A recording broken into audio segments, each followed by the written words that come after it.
So RamanujAcharya, he was both loved and hated like all acharyas. Those who were representatives of darkness hated him.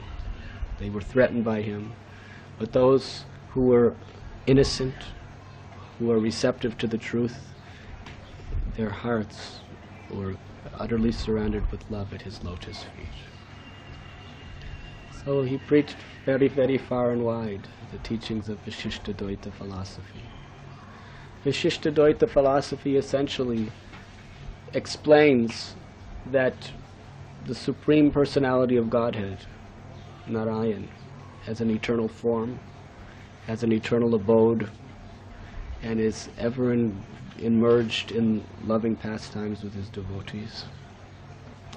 And he explains that there is three most important principles.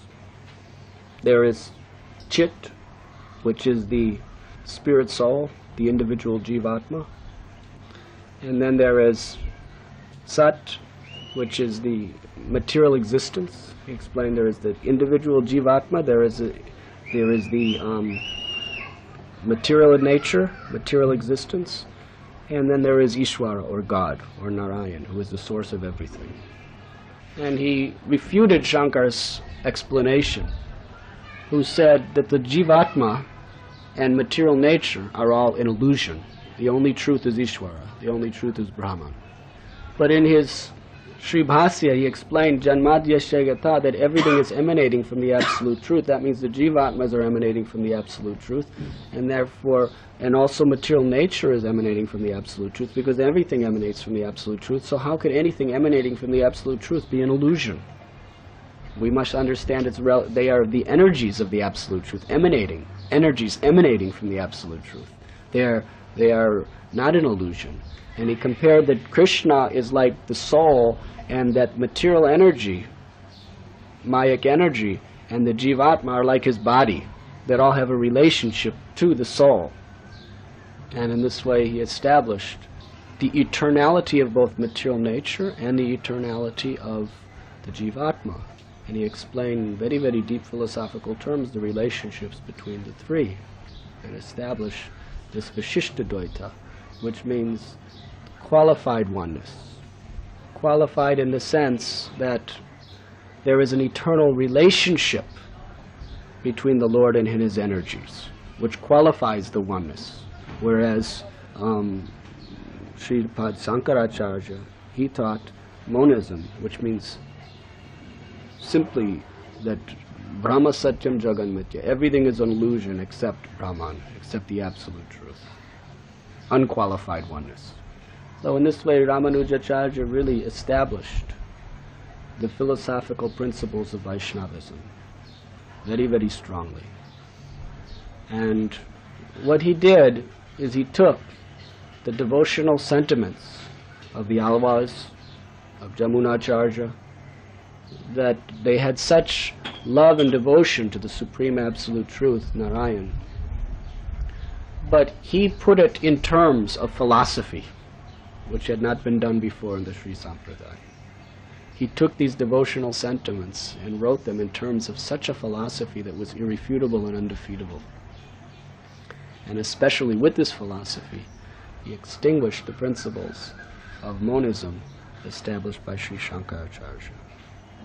And of course, Sri Chaitanya Mahaprabhu, he took from the Ramanuja Sampradaya so much of the essence of this very, very, very divine teachings of pure bhakti.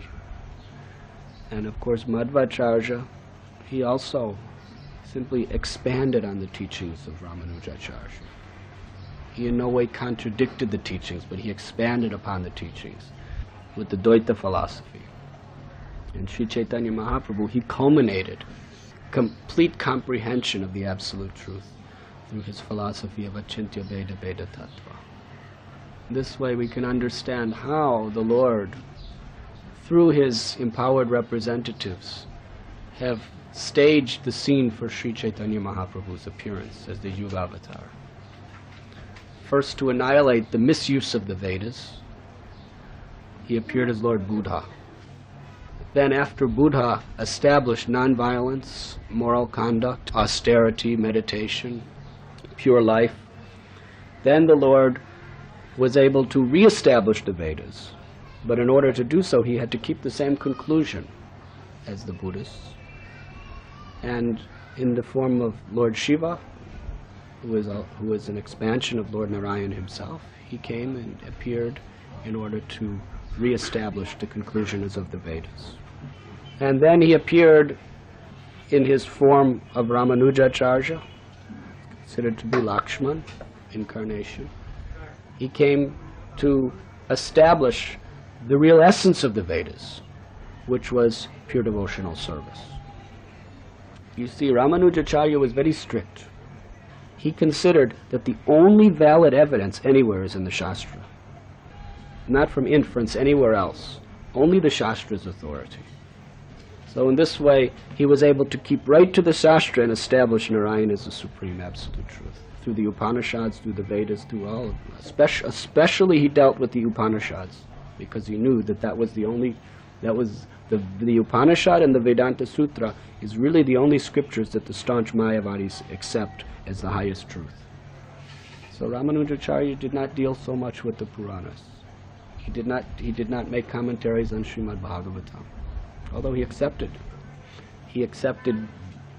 most of his teachings were on the basis of Upanishads and the Vedanta Sutra, because that's where he could really convince people of the truth of the Vedas and take away the illusions of Shankar's teachings. So in this way, Ramanuja came to re-establish the principles of pure bhakti. And then Madhavacharya came to establish the worship of Krishna.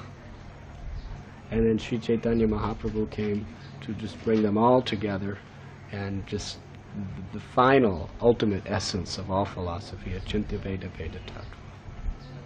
And not only that, but he is giving within the field of acintya-bhedäbheda-tattva philosophy the most purest, essential, highest relationships that can be developed through the 5 rasas with Lord Sri Krishna in Goloka Vrindavan.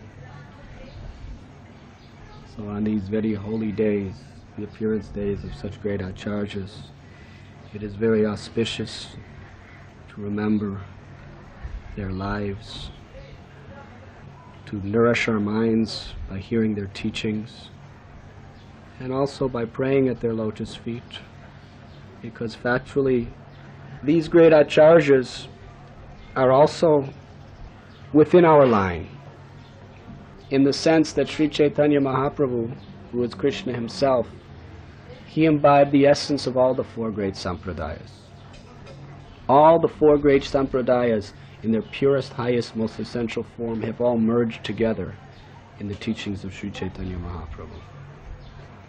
So although in disciplic line we are following strictly according to the Brahma Sampradaya, the Madhva Sampradaya, but in essence, Mahaprabhu, who is the Lord, Narayana himself, Krishna himself, he has come to synthesize all the Sampradayas. So by surrendering to his teachings, one is actually surrendering and getting the true substance and the mercy of all the acharyas of all the previous Sampradayas,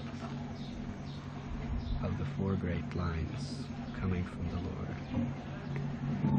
So in this way, RamanujAcharya certainly is one of our great acharyas. And it is auspicious to worship Guru before we worship God. And Balaram is the representation of Guru, and Lakshman is Balaram. So Ram Nomi is coming up. So I am thinking that it is very auspicious that today, by hearing and chanting the glories of Lakshman, the most intimate associate of Lord Ram and the representative of Guru of Ram, that we have begun our worship of Sri Ram Nomi by falling at the lotus feet of RamanujAcharya.